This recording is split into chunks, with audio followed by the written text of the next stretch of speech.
প্রিয় শিক্ষার্থী বন্ধুরা, আমরা এখন আলোচনা করব ওপেন ডেল্টা কানেকশন অফ এ ট্রান্সফরমার অথবা ভিভি কানেকশন অফ এ ট্রান্সফরমারের সেকেন্ড পার্ট।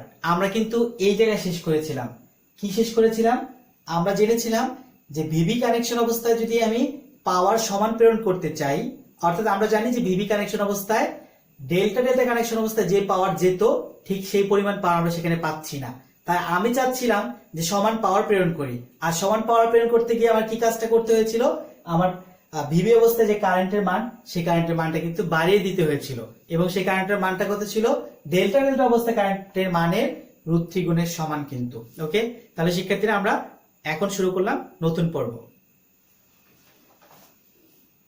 শিক্ষার্থীরা, যে মুহূর্তে আমরা ডেল্টা ডেল্টা কানেকশনকে একটা ট্রান্সফরমার সরিয়ে নিয়ে ভিভি কানেকশন তৈরি করব, সেই মুহূর্তে কিন্তু আমার এই দুটা ট্রান্সফরমার বলতে এই যে একটা ট্রান্সফরমার, এই যে একটা ট্রান্সফরমার, আমি ধরলাম এটাকে 1 নাম্বার ট্রান্সফরমার, এটা হচ্ছে আমার 2 নাম্বার ট্রান্সফরমার, আর এটা হচ্ছে আমার এই প্রান্তটা আমি এইদিকে দেখালাম, অর্থাৎ ভোল্টেজটা এই বিন্দু থেকে এইদিকে যাচ্ছে, আর এইটা ক্ষেত্রে আমি দেখালাম হচ্ছে এইদিকে দ্বিতীয়টা, অর্থাৎ ভোল্টেজটা এদিক থেকে এইদিকে যাচ্ছে।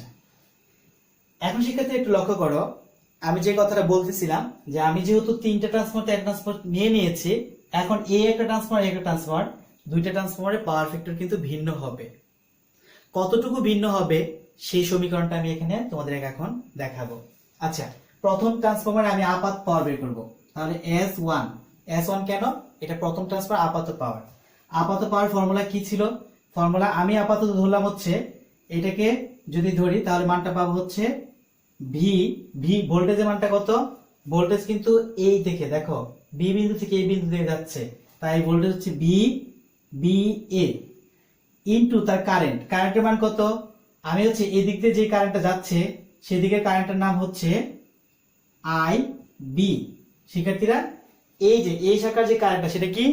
I B. এখন এদের মধ্যে কিন্তু একটা কোণ আছে, তাই না? এদের মধ্যে একটা কোণ আছে। কোণটা কত? কোণটা হচ্ছে VBA এবং IB, এই দুইটার মধ্যবর্তী কোণ। এইটুকু হচ্ছে আমার আপাত পাওয়ারের মান, এইটুকু হচ্ছে তার অ্যাঙ্গেলের মান। আবার লক্ষ্য করো, দ্বিতীয় ট্রান্সফরমার 2 নম্বর ট্রান্সফরমারের ক্ষেত্রে তার আপাত পাওয়ার কত? S2। তার মানটা কেমন হবে?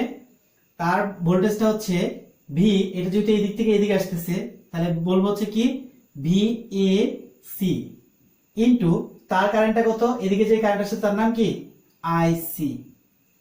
অ্যাঙ্গেলটা কি দাঁড়াবে? অ্যাঙ্গেলটা হচ্ছে VAC এবং IC, এই দুইটার মধ্যবর্তী একটা মান। তাহলে এই মধ্যবর্তী কোণেরটা কতটুকু? এই মধ্যবর্তী কোণের মানটা কত? তুমি চাইলে এখানে কিন্তু √3 দিতে পারো, আমি √3 দেইনি, তুমি চাইলে এখানে √3 দিয়ে দিতে পারো। এখন আমি এইটাই বের করব যে মূলত এই দুইটার মধ্যবর্তী কোণটা কি।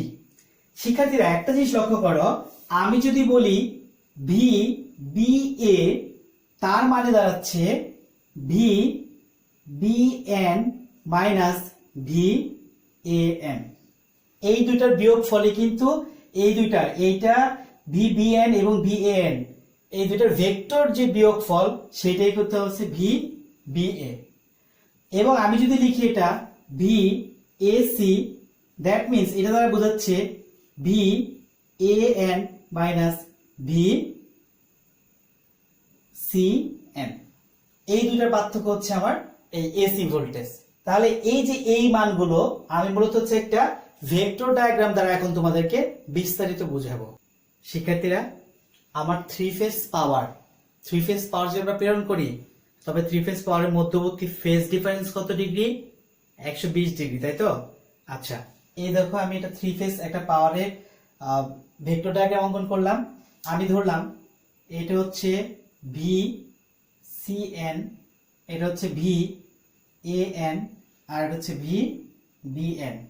এই তিনটা কিন্তু আমার ভোল্টেজ। থ্রি ফেজ ভোল্টেজ হচ্ছে কত? VCN, VAN এবং কি একটা VBN। এখন দেখো, যেহেতু একটা ট্রান্সফরমার এবং সেটা একটা মোটরের সাথে যুক্ত, তাহলে এগুলো হচ্ছে ল্যাগিং লোড। আর ল্যাগিং লোডে কি করে? অবশ্যই ভোল্টেজ থেকে কারেন্টটা কি থাকবে? পিছিয়ে থাকবে। তাহলে আমি এখানে দেখাচ্ছি, এইটা যদি তার ভোল্টেজ হয়, এই ফেজের ভোল্টেজ হয়, তাহলে এই ফেজের কারেন্ট কিছুটা পিছিয়ে থাকবে। ধরলাম, দেখো কতটুকু পিছিয়ে, আমরা ধরলাম এই অংশটুকু সে কারেন্টটা পিছিয়ে আছে, এইটুকু কত ডিগ্রি, থিটা ডিগ্রি। এই কারেন্টের নাম বলবো আইসি কারেন্ট। এই ভিসিএন থেকে তার কারেন্টটা কিন্তু পিছিয়ে আছে। ওকে, আচ্ছা, এরপর দেখো বিএন, তার থেকেও কি থাকবে, তার যে কারেন্টটা সেই কারেন্টটা কি থাকবে, একটা নির্দিষ্ট কোণে পিছিয়ে থাকবে এবং সেই কোণটাও কিন্তু সমান কোণ, অর্থাৎ এইটা যেরকম কোণ আঁকছিলাম সেই কোণ। ওকে, আচ্ছা, তাহলে এইটার নাম দিলাম আই এ। এখানে ভোল্টেজ, তাহলে তার কারেন্টটাও কি থাকবে, থিটা ডিগ্রি পিছিয়ে থাকবে। আমি কিন্তু ওখানে থিটা ডিগ্রি আঁকিনি, এখানে আঁকা উচিত। এইটা হচ্ছে আইবি। তাহলে এগুলো হচ্ছে থ্রি ফেজ ভোল্টেজ, আর থিটা ডিগ্রি পিছিয়ে আছে কে, তার কারেন্টের মান, যেহেতু এটা একটা কি ল্যাগিং লোড। এইটুকু তো আমরা ক্লিয়ার। ওকে, এখন আসো, এইটা এই ভেক্টরটা এদিকে যাচ্ছে, এই ভোল্টেজটা। আমি যদি এই ভোল্টেজটাকে টেনে তার উল্টা পাশে নিতে চাই, অর্থাৎ আমি চাচ্ছিলাম এই ভোল্টেজটাকে টেনে এই দিকে নিয়ে আসবো। আমি এটাকে এইভাবে লিখি, ডটের দ্বারা দেখাচ্ছি, কারণ এই ভোল্টেজটার দিক এই দিকে না, এই ভোল্টেজটার দিক কোন দিকে, ওই দিকে। তাহলে শিক্ষার্থী দেখো, এটা যেহেতু ওই দিকে, আমি এই পাশে যদি নিয়ে আসতে চাই তাহলে আমাকে মাইনাস করে নিয়ে আসতে হবে। তাহলে আমি নিয়ে আসলাম মাইনাস ভি এ এন। এটা ভি এন প্লাস অবস্থা ছিল এই দিকটাতে, আমি নিয়ে আসলাম কোন দিকটা বলো, এই দিকটাতে আমি নিয়ে আসছি। আচ্ছা, এখন একটু লক্ষ্য করো তো, আমি যদি এই ভেক্টরটা আর এই ভেক্টরটা প্যারালালোগ্রাম অর্থাৎ সামান্তরিকের ভেক্টর সূত্র অনুসারে যুক্ত করি, তাহলে কি দাঁড়াচ্ছে, সামান্তরিক ভেক্টর সূত্র কি বলে, যদি কোনো সামান্তরিকের দুইটি সন্নিহিত বাহু দ্বারা দুইটা ভেক্টরকে নির্দেশ করে তবে সামান্তরিকের তৃতীয় বাহুটি দ্বারা কি করবে, সামান্তরিকের কর্ণ দ্বারা বিপরীত ক্রমে এই ভেক্টর দ্বারা লব্ধির মান এবং দিক নির্দেশ করবে। পুরা সামান্তরিকটা বোঝাচ্ছে না, এটা ধরা হচ্ছে পুরাটুকু সামান্তরিক এটা। তাহলে আমি এটাকে একটু জাস্ট এভাবে মুছে দিচ্ছি, চিত্রগুলো তোমরা খুব সুন্দর করে রাখবে। ওকে, তাহলে দেখো এইটুকুকে আমি যুক্ত করে দিলাম, এইটুকুকে আমি এখন যুক্ত করে দিচ্ছি, অর্থাৎ এইদিকে বিপরীত দিকে টানলাম ভি মাইনাস ভি এন, আর তার সাথে সামান্তরিক আকারে যুক্ত করলাম কাকে, মাইনাস ভি বি এন কে। এখন একটু লক্ষ্য করো, এই দুইটা যুক্ত হওয়ার ফলে একটা ভোল্টেজ এখানে তৈরি হবে, সেই ভোল্টেজটার নাম আমি লিখছি। দেখো ভোল্টেজটাকে যুক্ত করিনি, এই যুক্ত করছি এই। তাহলে এখানে যে ভোল্টেজটা পাবে তার নামই হচ্ছে V B N, V B A. তাহলে আমার একটা ভোল্টেজ ছিল ভি বি এ, আর ভি বি এ বলতে কি বোঝাচ্ছে, এটা যোগফল, আমরা দুটো যুক্ত করি। দেখো V B A equals to এটা যোগফল, তাহলে minus V A N plus V B N, সাজিয়ে লিখতে পারি ভি বি এন প্লাসের টাকে নিয়ে আসলাম মাইনাস ভি এ এন। তাহলে আমরা কি বিষয়টা ক্লিয়ার, এখানে ভি বি এ মানে হচ্ছে V B N minus V A N, তার মানে এইটা এবং এইটা দুইটা একত্রে যুক্ত করলে যে মানটা পাবো সেটা হচ্ছে ভি এ। অনুরূপভাবে একটু লক্ষ্য করো, আমি এই দিকের সাথে যুক্ত করতে চাই, এই যে এই মানটার সাথে, তাহলে এইটাও সামান্তরিক ভাবে যদি যুক্ত করি, সামান্তরিক আকারে অর্থাৎ সামান্তরিক সূত্রের সাহায্যে, প্যারালালোগ্রাম যে ফর্মুলাটা ছিল ভেক্টরের সেটার সাহায্যে আমি কিন্তু যুক্ত করছি। ওকে, তাহলে এটা যদি যুক্ত করি তাহলে এখানে একটা ভোল্টেজ তৈরি হবে, এই ভোল্টেজটার নাম আমি এখানে দিব এখনই, এটা। তাহলে এই ভোল্টেজটার নাম হচ্ছে ভি সি এ। এই ভি সি এ মানে কি, এই ভেক্টর আর এই ভেক্টর দুই ভেক্টরের যোগফল। তাহলে আমি যদি এটাকে ভি সি এ লিখতে চাই, দেখো এখানে লিখতেছি ভি সি এ। কিভাবে পেলাম আমি, এইটা এবং এইটা যোগফল, এটা ছিল ভি সি এন, আর এখানে প্লাস পরেরটা হচ্ছে মাইনাস ভি, এই যে মাইনাস ভি এ এন, সাজিয়ে লিখে কি পাচ্ছি, V C N minus V A N. শিক্ষার্থীরা তাহলে এখন চলো এই যে আমার S1 S2 সেই মানটা আমরা একটু নির্ণয় করার চেষ্টা করি। আমরা নরমালি ধরো S1 এর মানটা কত, S1 ইকুয়ালস টু, আমি এখানে যে VAN BN এটা আমি রাখবো এবং তার মধ্যে এই দুইটার মধ্যে কোণ, তাই না, দুইটার মধ্যবর্তী কোণ কত সেটা আমাকে জানতে চেয়েছে। শিক্ষার্থীরা প্রথমে লক্ষ্য করো, আমার কিন্তু বলা হয়েছে VBA আর IB এই দুইটা কারেন্টের, অর্থাৎ এই ভোল্টেজ এবং কারেন্টের মধ্যবর্তী কোণ কত ডিগ্রি, তাই তো। আচ্ছা শিক্ষার্থীরা একটু লক্ষ্য করো তো, আমার কিন্তু এটা VAB, এই যে VAB যেটা আমার দরকার ছিল, তাই না, এবং এটা আমার হচ্ছে IB, এই যে IB। তাহলে আমার কোণটা কি হবে, কোণটা হচ্ছে এই দুইটার মধ্যবর্তী কোণ। ওকে শিক্ষার্থীরা, আচ্ছা এখন এই দুটার মধ্যবর্তী কোণ বলতে কোনটুকুকে বোঝাচ্ছে, এইটুকুকে। এই দুইটার মধ্যবর্তী কোণ বলতে কোনটুকু বলছে, যে এটা ভোল্টেজ এটা কারেন্ট, দুইটার মধ্যবর্তী কোণ এইটুকুকে বোঝাচ্ছে। আচ্ছা শিক্ষার্থীরা, এইটুকুর মান কি আমি জানি? এইটুকুর মান কত ডিগ্রি সেটা কি আমার জানা আছে? এটা কিন্তু আমার জানা নেই। তাহলে আমি কিভাবে বের করব? একটা জিনিস আমি জানি, একটু লক্ষ্য করো, থ্রি ফেজ যদি থাকে, আমি জাস্ট একটা জিনিস বোঝাচ্ছি, লক্ষ্য করো। এইটা হচ্ছে একটা অ্যাঙ্গেল, এটা একটা অ্যাঙ্গেল, এটা একটা অ্যাঙ্গেল, তাই না? এখন এইটুকু কত ডিগ্রি, এইটুকু কত ডিগ্রি, এইটুকু কত ডিগ্রি, এটা 120, এটা 120, আর এইটুকু কত ডিগ্রি, 120 ডিগ্রি, তাই তো? 120 কে যখন এই ডটেড রেখাটা এসে, এই দেখো ডটেড রেখাটা এসে এইভাবে ভাগ করলো সমান ভাগে, তাহলে বলো তো এখন এই সাইডটাতে কত আছে?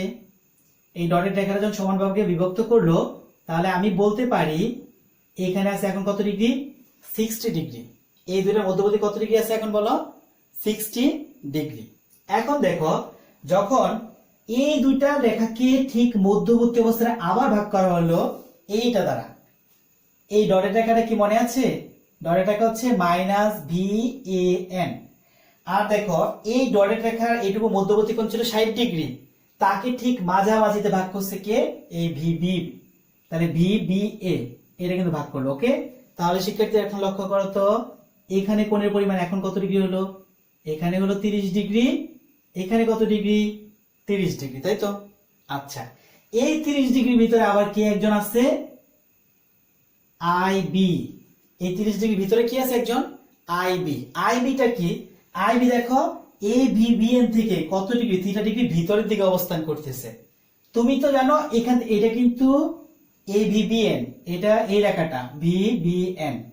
ওকে, এখন VBN একদম BA থেকে VBN পর্যন্ত যে মান তার নাম হচ্ছে 30 ডিগ্রি। এখন আমার তো VBN থেকে VBA পর্যন্ত দরকার নেই, দরকার আছে? নেই। কারণটা কি? আমার দরকার কারেন্ট, এইটা এই যে ভোল্টেজ এবং এই কারেন্ট দুইটার মধ্যবর্তী ব্যবধান। এখন দেখো, তাহলে আমি একটা জিনিস বলতে পারি, এই যে কারেন্টটা VB, সে এই VN থেকে কত ডিগ্রি দূরে আছে? Theta degree. থিটা ডিগ্রি কি আছে? ভিতরে আছে। এটা লক্ষ্য করো, আমি যদি লিখি টোটাল মানটা দেখো 30 ডিগ্রি। 30 ডিগ্রি কেন পেলাম? 30 ডিগ্রি পেলাম কোথায়? এই যে ভোল্টেজ এবং এই ভোল্টেজ দুইটার মধ্যবর্তী কোণ কত ডিগ্রি? 30 ডিগ্রি। কিন্তু আমার এই কারেন্ট ঠিক 30 ডিগ্রিতে নাই, একটু ভিতরে ঢুকে গেছে। কতটুকু ভিতরে ঢুকছে? থিটা ডিগ্রি ভিতরে ঢুকছে। দ্যাট মিন্স আমি বুঝতেছি টোটালটা 30 ডিগ্রি, তার থেকে যদি থিটা ডিগ্রি বাদ দিই তবেই কিন্তু আমি কারেন্টটাকে পাচ্ছি। তাহলে আমি বলতে পারছি এই 30 থেকে আমার এই থিটা মানটা বাদ দিতে হবে, তবেই কিন্তু আমি পাবো কি? এই দুইটার মধ্যবর্তী কোণ। অনুরূপভাবে এখানে লক্ষ্য করো, আমার কি হওয়া উচিত ছিল, এবং এই দেখো এটা আমার ভোল্টেজ আর এটা হচ্ছে আমার কারেন্ট, দুইটার মধ্যবর্তী কোণ পাওয়া আমার দরকার। এইটুকু লক্ষ্য করো কত ডিগ্রি? 30 ডিগ্রি। তুমি যদি আইসি কে পেতে যাও কি করতে হবে? আরো থিটা ডিগ্রি ওই পাশে যেতে হবে। তার মানে এই দ্বিতীয় ক্ষেত্রে বিএসি এবং আইসি তার মধ্যবর্তী যে কোণ সেটা হচ্ছে থিটা, মানে 30 ডিগ্রি। এইটুকু যাওয়ার পরে আরো একটু যুক্ত করতে হবে। কোনটুকু যুক্ত করতে হবে? থিটা ডিগ্রি যুক্ত করতে হবে। তাহলে এখান থেকে যদি আমি আরো থিটা অংশ যুক্ত করি তবেই কি পাবো? আইসি। তাহলে আমার প্রথমটা এই দুটোর মধ্যবর্তী কোণ কত? থিটা -30 মাইনাস থিটা ডিগ্রি, আর এই দুটোর মধ্যবর্তী কোণ কত? 30 প্লাস থিটা ডিগ্রি। আরেকটা কথা, এই দিকেরটা আমি আসবে না। কেন আসবে না? কারণ আমি তো জানি যে আমার ট্রান্সফর্মার হচ্ছে দুইটা ট্রান্সফর্মার, তাহলে এটা হচ্ছে একটা ট্রান্সফর্মারের জন্য, এটা আরেকটা ট্রান্সফর্মারের জন্য। আর এইটুকু আসে না কেন? কারণ আমার একটা ট্রান্সফর্মার খুলে নেওয়া হয়েছে, তাই এটুকু কিন্তু এখানে নেই। একটা জিনিস লক্ষ্য করো, এখানে কিন্তু আমি S1 S2 দিয়ে এই মানটা দেখিয়েছিলাম। একটা কথা হচ্ছে, আপাত পাওয়ারের সময় আমার কিন্তু কোনো কোণ দেখানোর দরকার পড়ে না। আপাত পাওয়ার বলতে আমি অ্যাপারেন্ট পাওয়ারের ক্ষেত্রে বলছি, তখন কিন্তু কারেন্ট এবং ভোল্টেজের গুণফলই হচ্ছে আমার মান। তাহলে আমি যে এখানে কোণটা দেখালাম এবং কোণটা দেখালাম, এখানে আমি S1 S2 লিখেছি। তোমরা একটু সংশোধন করে নিও, এটা S1 S2 না লিখে তোমরা লিখবে হচ্ছে P1 এবং কি P2। বলতো আমি অ্যাক্টিভ পাওয়ারকেই বুঝাবো, অ্যাক্টিভ পাওয়ারে এটা পোলার ফর্ম। ওকে, আচ্ছা এখন দেখো এটা P1, এই যে P1 এখানে লিখলাম, এখানে VAB VBC, এটা আমি বোঝানোর সুবিধার্থে VAB VC দিয়েছিলাম। কিন্তু যেহেতু এটা ডেল্টা সংযোগ, আর ডেল্টা সংযোগে প্রত্যেকটা ভোল্টেজই কি হয়? সমান হয়। তাহলে আমি ধরে নিলাম এইটার ভোল্টেজ V, দ্বিতীয় ট্রান্সফরমার তার ভোল্টেজ V। এবং এখানে আমরা কি জানি যে যেহেতু একটা ফেজ এখান থেকে খুলে যাবে, একটা ট্রান্সফরমার যেহেতু খুলে গেছে, তাই এখানে লাইন কারেন্ট এবং ফেজ কারেন্ট সমান। তার মানে দ্বিতীয়টা অর্থাৎ এই যে এখানে যে আমি আই বি বা আই সি ব্যবহার করেছি, এই কারেন্টের মানও কিন্তু দুইটাতেই কি থাকবে, সমান থাকবে। তাই এটাও আই ধরলাম, এটাকে ধরলাম কত, আই। অর্থাৎ ডেল্টা কানেকশনের সময় যেহেতু ডেল্টা কানেকশন, সেক্ষেত্রে আমি বুঝতে পারলাম যে এখানে প্রত্যেকটা ভোল্টেজ সমান। আর ডেল্টার সময় এখান থেকে কি করলো, একটা ফেজ খুলে গেল। একটা ফেজ খুলে যাওয়াতে ভোল্টেজ কিন্তু কোনো কম হলো না, কিন্তু কারেন্টের পরিবর্তন হবে, তাই না? কারেন্টের পরিমাণ কি হবে, লাইন কারেন্ট এবং ফেজ কারেন্ট সমান হয়ে যাবে। ওকে, আচ্ছা, সেক্ষেত্রে আমি এখানে লাইন কারেন্ট ফেজ কারেন্ট দিয়েছি। এখন দেখো, আমি বলেছিলাম এই দুটার মধ্যবর্তী কোণ, তাহলে ভিবি আইবি তার মধ্যবর্তী কোণ কত পেয়েছিলাম, 30 মাইনাস থিটা। আর ভিসি আইসি তার মধ্যবর্তী কোণ কত পেয়েছিলাম, 30 প্লাস থিটা। এখন আমরা দেখব একটা প্রতিষ্ঠানের পাওয়ার ফ্যাক্টর পরিবর্তনের সাথে সাথে এই যে দুইটা ট্রান্সফরমার তারা যে লোড বহন করে, সেই লোড বহন ক্ষমতাও কি হবে, চেঞ্জ হয়ে যাবে। কিভাবে, একটু লক্ষ্য করো। আমি ধরলাম এটা হচ্ছে cos থিটা। cos থিটা হচ্ছে প্রতিষ্ঠানের সামগ্রিক পাওয়ার ফ্যাক্টর। ধরো cos থিটা 1, তার মান ছিল 0 ডিগ্রি। এই থিটা 1 এর মান কত ডিগ্রি ছিল, 0 ডিগ্রি। তখন পুরো সামগ্রিক প্রতিষ্ঠানের সামগ্রিক পাওয়ার ফ্যাক্টর কত, 1। এখন দেখো তো, তাহলে আমার এই ট্রান্সফরমার এবং এই ট্রান্সফরমার কি ধরনের লোড বহন করছে, আসো। তাহলে হচ্ছে V I cos 30 minus theta, থিটার মান কত ডিগ্রি ছিল, 0 ডিগ্রি। তার মানে আমি বলতে পারি 30 মাইনাস 0 ডিগ্রি। আর এখানে যদি লিখি V I cos 30 plus 0 degree, তাহলে কি দাঁড়াচ্ছে, ভি আই cos, এটা লিখবো হচ্ছে 30 ডিগ্রি, আর এটা হচ্ছে ভি আই cos কত ডিগ্রি, 30 ডিগ্রি। তার মানে যদি টোটাল ক্যালকুলেশন করি, এই cos 30 ডিগ্রি মানে হচ্ছে 0.866 VI। এটুকু cos তো লাগবে না, কারণ cos 30 ডিগ্রি মান তো বসিয়ে দিলাম। এরপর দেখো এটুকু মান থাকবে কত, 0.866 VI। তার মানে কি বুঝলাম, অর্থাৎ প্রতিষ্ঠানের পাওয়ার ফ্যাক্টর যখন 1 হবে, ইউনিটি থাকবে সামগ্রিক পাওয়ার ফ্যাক্টর, তখন দেখো এই দুইটা ট্রান্সফরমারই কিন্তু সমান লোড বহন করছে। অর্থাৎ 0 ডিগ্রি বলতে কি বুঝছি, কারেন্ট এবং ভোল্টেজের মধ্যবর্তী ব্যবধান কত, 0। তখন কিন্তু আমার পাওয়ার ফ্যাক্টর ইউনিটি, প্রতিষ্ঠানের সামগ্রিক পাওয়ার ফ্যাক্টর। কিন্তু আমার এই প্রতিষ্ঠানে যে ভিভি কানেকশনের সাথে দুটো ট্রান্সফরমার লাগানো ছিল, সেই দুটো ট্রান্সফরমার কিন্তু দেখো কে কেমন ধরনের লোড বহন করছে, তখন কিন্তু দুইজনের অবস্থান কি, সমান। একটু যখন পাওয়ার ফ্যাক্টর মান চেঞ্জ হলো, তখন দেখো এদের নেচারটা কতটুকু চেঞ্জ হয়ে যায়। তুমি বুঝতে পারবে না যে চরিত্রটা কতটুকু চেঞ্জ হবে পাওয়ার ফ্যাক্টর সামান্য চেঞ্জ হওয়ার ফলে। একটু লক্ষ্য করো, দ্বিতীয় অবস্থায় ধরো পাওয়ার ফ্যাক্টর মান cos থিটা 2, তার মান ধরলাম এসে cos 30 ডিগ্রি। cos 30 ডিগ্রি থাকলে প্রতিষ্ঠানের সামগ্রিক পাওয়ার ফ্যাক্টর থাকবে 0.866। cos 30 ডিগ্রি মানে 0.866 প্রতিষ্ঠানের সামগ্রিক পাওয়ার ফ্যাক্টর। এখন দেখো তো এই দুটো ট্রান্সফরমার তখন কি ধরনের লোড বহন করছে, এটা হচ্ছে VI cos 30 মাইনাস 30, আর এখানে এটা P2 লিখলাম না, VI cos 30 প্লাস 30, কারণ আমার থিটার মান কত ডিগ্রি, এখন থিটার মান কত, 30 ডিগ্রি। তাহলে দেখো মানটা কি আসতেছে, VI cos 0 ডিগ্রি, আর এখানে আছে VI cos কত ডিগ্রি, 60 ডিগ্রি। তাহলে এইটা cos 0 এর মান কত, 1, তার মানে এটা বলছি VI।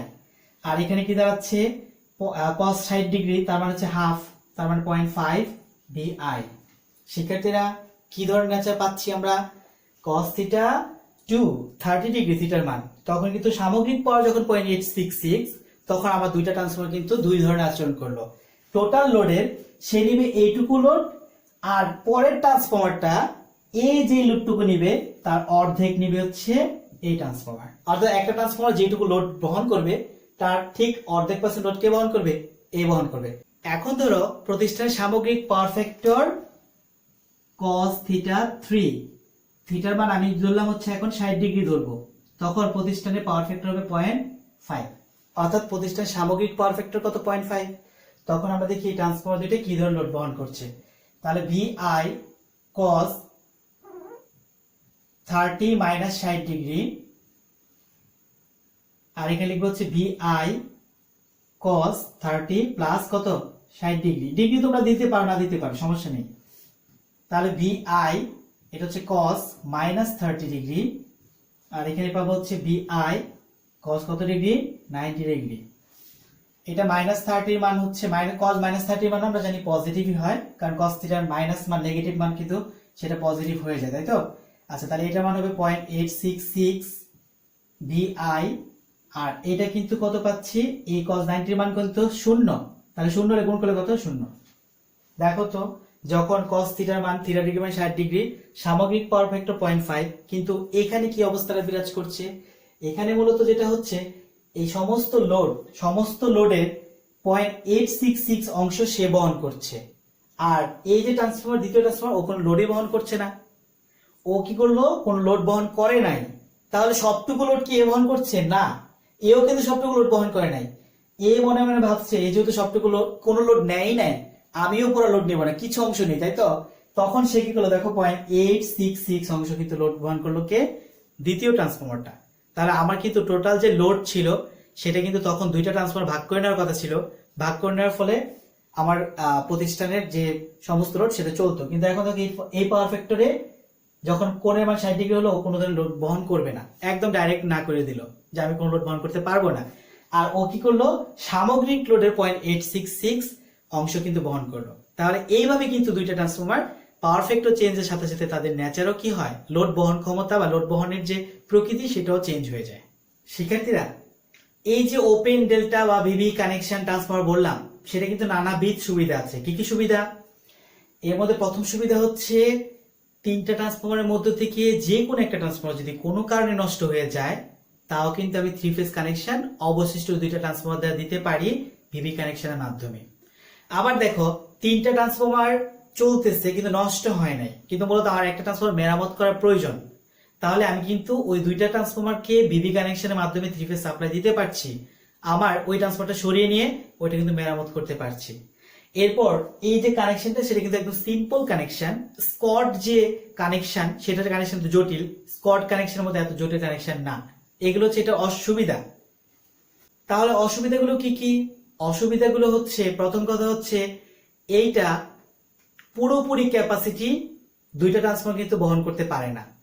দুইটা ট্রান্সফরমার অর্থাৎ ফুল লোড অবস্থায়, ডেল্টা ডেল্টা অবস্থায় যে পরিমাণ পাওয়ার ট্রান্সফার করতে পারে, সেই পরিমাণ ট্রান্সফার কিন্তু ভিভি অবস্থায় সে ট্রান্সফার করতে পারে না। এটা প্রথম সবচেয়ে বড় অসুবিধা। দ্বিতীয় অসুবিধা হচ্ছে ব্যালেন্স লোডে কিন্তু এটা ভালো কাজ করতে পারে।